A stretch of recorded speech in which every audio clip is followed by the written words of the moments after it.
Nacional de España a esta inauguración de exposición sobre Unamuno, vicerrectora de Cultura y Patrimonio de la Universidad de Salamanca, Matilde Olarte, familiares de Miguel de Unamuno, comisarios, Jean-Claude y Colette, bienvenidos a esta exposición, a la inauguración de la exposición Unamuno y la política de la pluma a la palabra, que desde hoy hasta el 8 de diciembre se podrá visitar en esta sala hipóstila de la Biblioteca Nacional de España, una sala pequeñita, pero que, como comentábamos antes, da muchísimo juego en todas las exposiciones que organizamos en la Biblioteca Nacional, por su plasticidad. Una sala complicada aparentemente porque tiene muchos pilares, pero los diseñadores le saben sacar todo su partido a un espacio aparentemente complicado. Esta muestra que hoy inauguramos, comisariada por Colette, profesora honoraria de Lengua, Literatura y Civilización Española en la Universidad François Rabelais de Tours, y Jean-Claude Rabaté, catedrático en Mérito de Civilización Española de la Universidad de la Sorbona Nouvelle, París 3, nace de la colaboración entre la Biblioteca Nacional de España y la Universidad de Salamanca y supone una síntesis de aquella exposición que se celebró en la hospedería Fonseca de la Universidad entre octubre del 21 y marzo del 22 y que incluyó en aquel caso alrededor de 900 piezas, una enorme exposición. La muestra, que a partir de hoy se podrá ver en la Biblioteca Nacional de España, analiza los vínculos indisolubles que unieron durante más de 50 años a Miguel de Unamuno con la historia de España, y para ello se han seleccionado de aquella exposición una serie importante de documentos iconográficos, textuales, a menudo olvidados, incluso inéditos, como cartas, artículos de prensa, discursos, conferencias. Tenemos incluso el único audio que se conserva de Miguel de Unamuno, el único documento que existe con su voz. Todo esto lo contarán y lo detallarán los comisarios.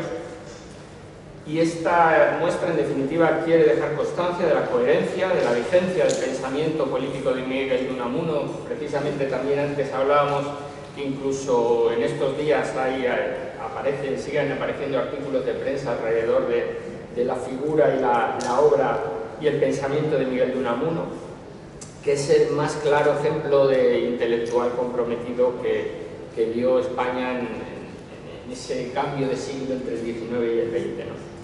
La exposición que hoy inauguramos tiene 165 obras, entre originales y gráfica. 20 de las piezas forman parte de las colecciones de esta Biblioteca Nacional de España, y el archivo de la Universidad de Salamanca y la Casa Museo de Unamuno aportan también 38 obras originales.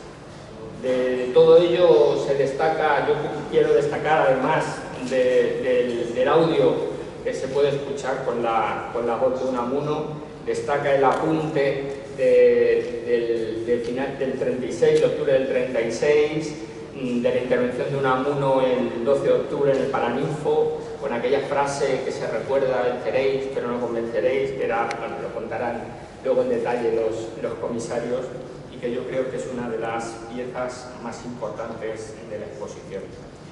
Esta exposición va indisolublemente unida al catálogo, a su catálogo. Es una exposición, prácticamente todas las exposiciones que organizamos tienen catálogo, pero esta exposición especialmente va muy unida a su catálogo, porque si algo hacía Unamuno era escribir, es un escritor incansable, y es una exposición que, más que ver, o además de verse, tiene que ser leída.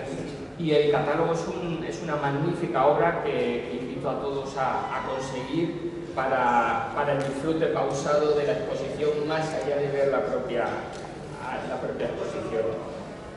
Finalmente, agradezco la colaboración de otras instituciones que han sido prestadoras para poderla hacer viable, como el Archivo Histórico Provincial de Guadalajara, el de Salamanca, el Archivo Municipal de Vitoria-Gasteiz, la Biblioteca Tomás Navarro Tomás del CSIC, la Diputación Provincial de Cáceres, el Archivo Alonso Zamora Vicente, la Filmoteca de Castilla y León, la Fundación Ferrer y Guardia, la Fundación Ortega Gasset Gregorio Marañón, la Fundación Largo Caballero, la Lázaro Galdiano, la Fundación María Zambrano y la Universidad de Granada.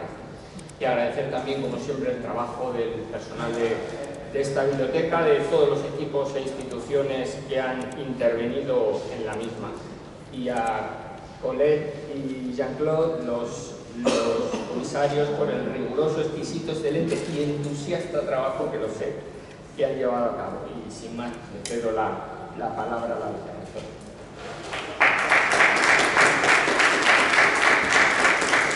Muchas gracias, buenos días. Voy a ser muy breve porque el protagonismo tienen lógicamente los comisarios, pero sí que quería de la universidad hacer todo este servicio que hemos podido contar, y realmente estamos a disposición del público, de las instituciones. Estábamos antes hablando de la siguiente exposición de Martín Gaite, y también comentaba Federico de Onís, que es otro estudiante y alumno y discípulo de Unamuno, y estamos al servicio de la comunidad científica, pero también de la comunidad del pie a calle. A veces estamos en la universidad un poquito alejados, nos interesa que realmente estemos al servicio de todos y de todas. También quiero agradecer a la Biblioteca Nacional en especial, pero a Estético, como ya se ha dicho, y a los medios, que venís aquí, ¿no?, con estos calores y de diferentes sitios, realmente a darnos, bueno, y a darles a los medios este protagonismo que alguien como Unamuno necesita. Antes comentaba Colette que Unamuno es del siglo XIX, del siglo XX, del siglo XXI. Un personaje que realmente, ¿no?, tiene diferentes enfoques, ¿no?, y ahora ya lo va a explicar mejor, ¿no? Pero esos personajes hay muchos todavía por descubrir, y estamos encantados que la Biblioteca Nacional nos ayude, que desde arriba nos empuje, que tengamos más proyectos en los próximos meses. Muchas gracias y nos seguiremos viendo, me imagino, de las exposiciones. Gracias.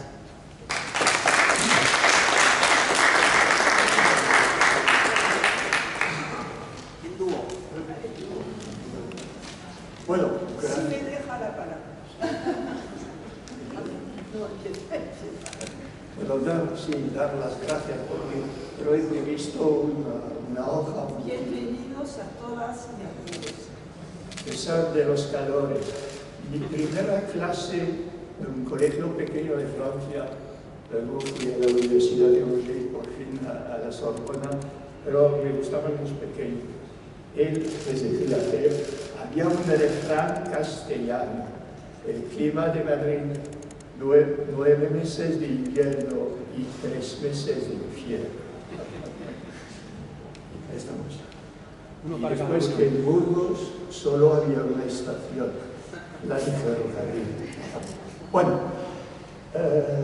gracias por haber venido. Yo creo que sí, son muchos los que nos han ayudado a sacar a Unamuno de Salamanca. Y primero el ex-rector de la Universidad de Salamanca, don Ricardo Rivero Ortega, quien tuvo la idea de Unamuno y la política. Y es un tema inabarcable, porque Unamuno desde niño, no, desde chico, desde los 15 años, escribe su primer artículo político, hasta el último día. A pesar de ser secuestrado en Salamanca, sigue escribiendo poemas y cartas. Es que Unamuno se casa con la historia de España, no solamente la historia de España, sino también de Francia, la Gran Guerra.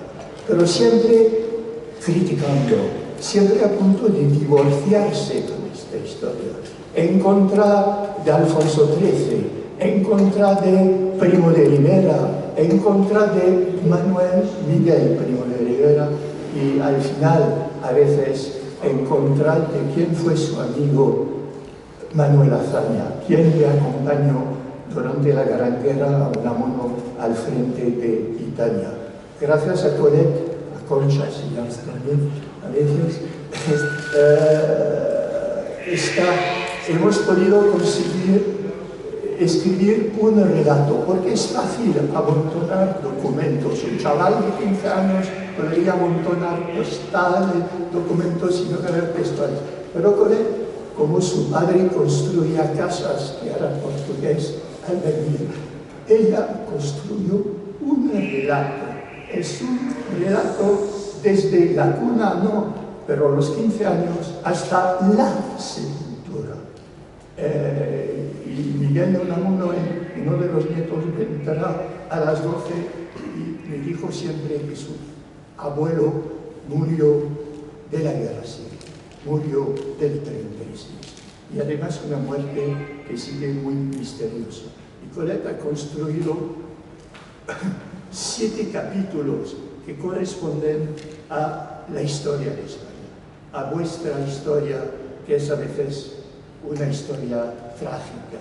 Las guerras civiles del siglo XIX, para nosotros, España se quedó neutral durante la Gran Guerra, pero la Gran Guerra, en la que nuestros abuelos, casi todos, participaron, y los años de la dictadura, un intelectual ejemplar que se quedó en París, primero Fuerteventura, luego París, un año entero.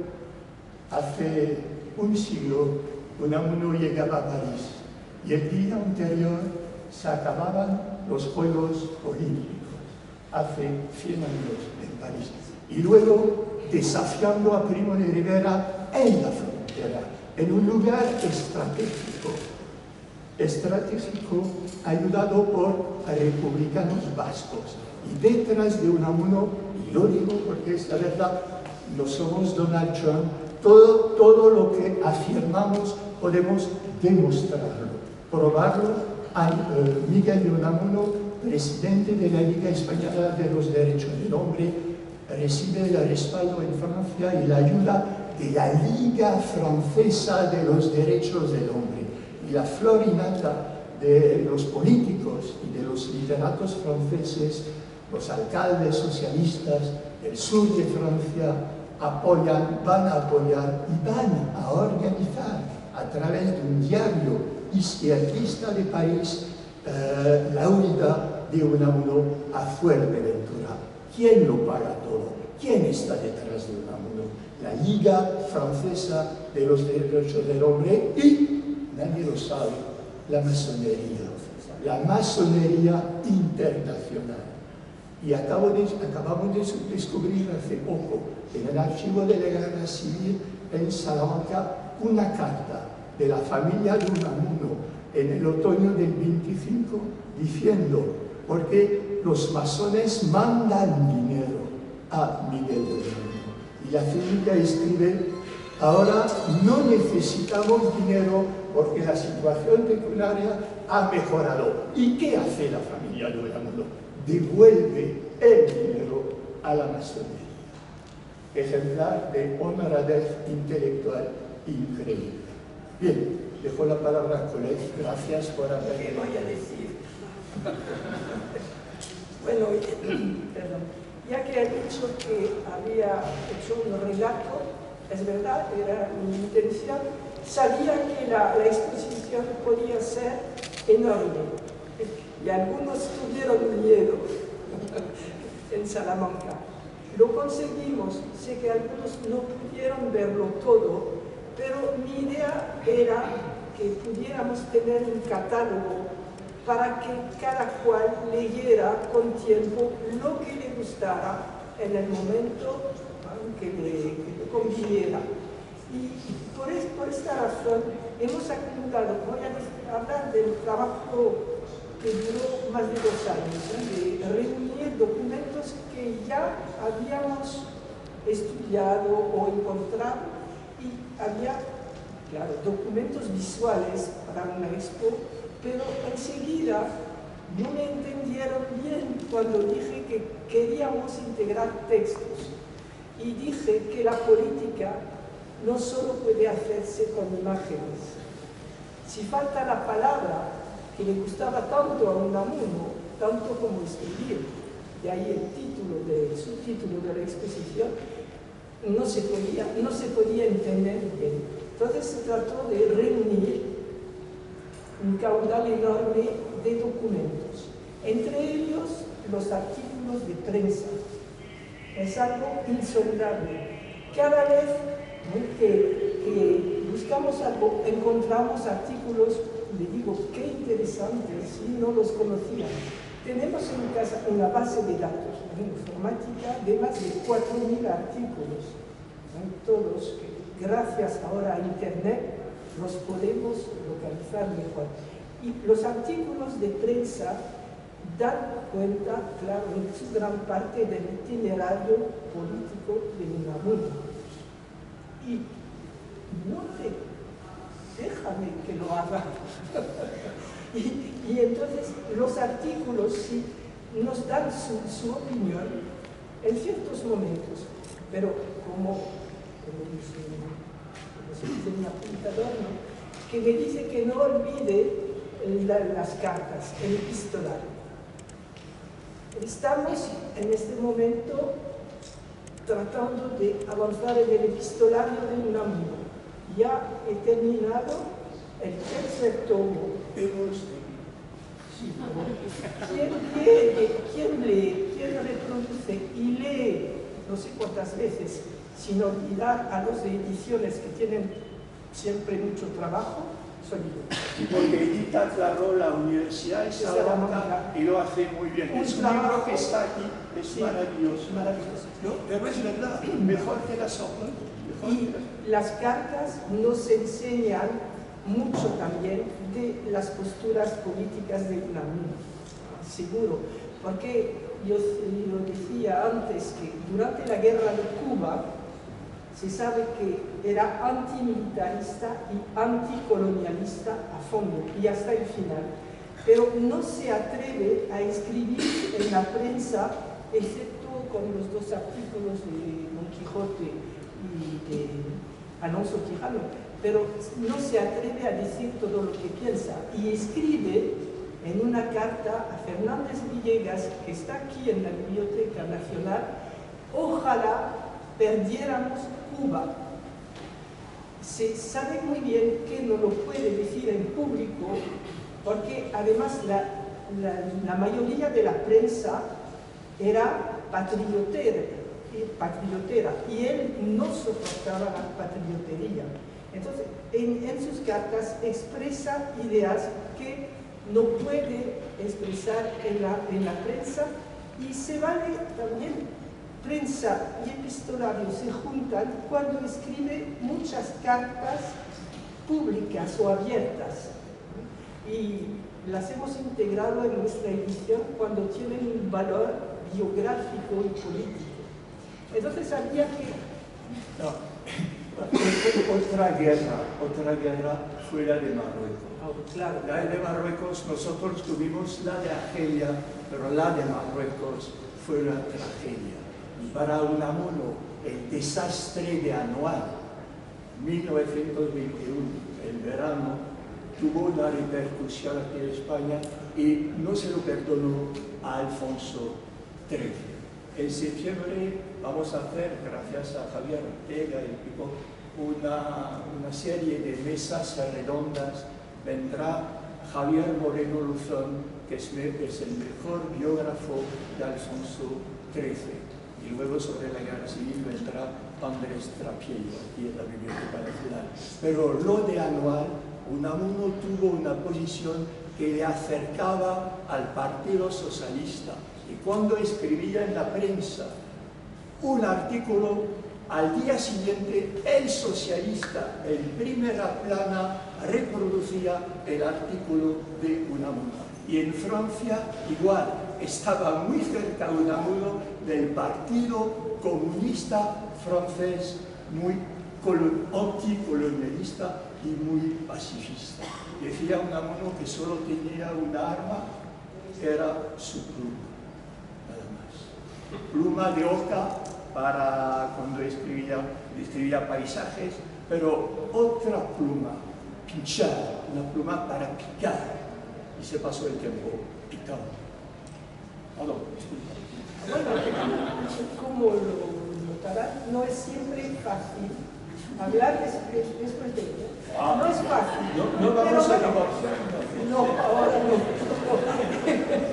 Sí, para concluir, bueno, todos estos documentos, a veces inéditos, es verdad que hemos hecho este trabajo con cansancio, pero con un gran entusiasmo. Pensamos que hemos avanzado unos pasos en el conocimiento de Unamuno político. Y mi intención, como la de mi esposo, pero sobre todo, es que desde el principio, cuando escribí la primera biografía, en 2009, me llamó la atención la coherencia del pensamiento de Unamuno, del pensamiento político. Espera.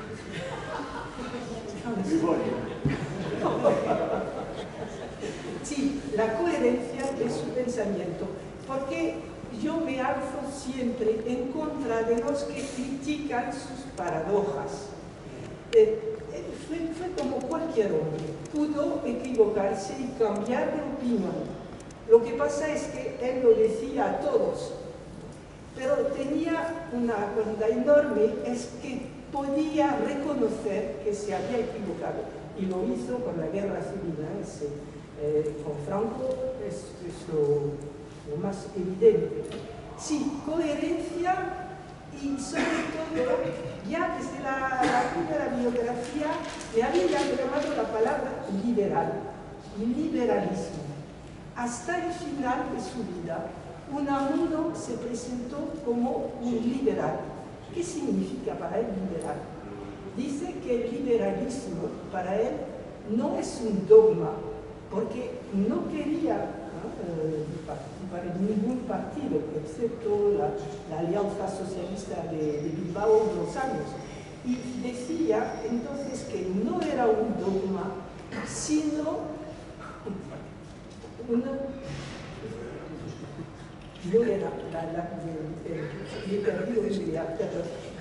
no era un dogma, sino un sistema. Un sistema para él que le permitía pasar por encima de las diferencias y hacer síntesis. Para él, y lo dice hasta en el 24, en el 32, cuando es ciudadano de la República, dice que el liberalismo es una manera de promover la convivencia. El término convivencia puede caracterizar a Unamuno durante toda su vida. Y las paradojas, entonces, era una manera de combatir consigo mismo para tratar de encontrar la verdad, cuidado, no su verdad, la verdad filosófica, porque era filósofo, no hay que olvidarlo. Y entonces sí que fue liberal, y en las últimas notas del resentimiento trágico emplea la palabra liberalismo, que son de la guerra civil del 36. Esto era nuestro primer objetivo que he tratado de poner en práctica. Y el segundo, lo ha evocado mi esposo, es su amor a España. Es verdad que a veces la critica, pero ama a España, y cuando dice me duele la República, no es puro teatro, ¿no? Es que está un poco decepcionado de lo que está viviendo. Finalmente, también no hay que olvidar que Unamuno no solo se preocupó por España, sino por América Latina a través de la literatura, a través de la literatura, y que también fue del siglo XXI cuando habló del 2021, se criticó el fascismo de Mussolini, cuando vio los peligros del hitlerismo y del antisemitismo, y que siempre luchó por una política, y voy a terminar así porque me gusta, ética en la política, sobre todo durante la dictadura de Miguel Primo de Rivera. Gracias. Sí, decía que la política era ética, pero hoy, desgraciadamente, No tienes que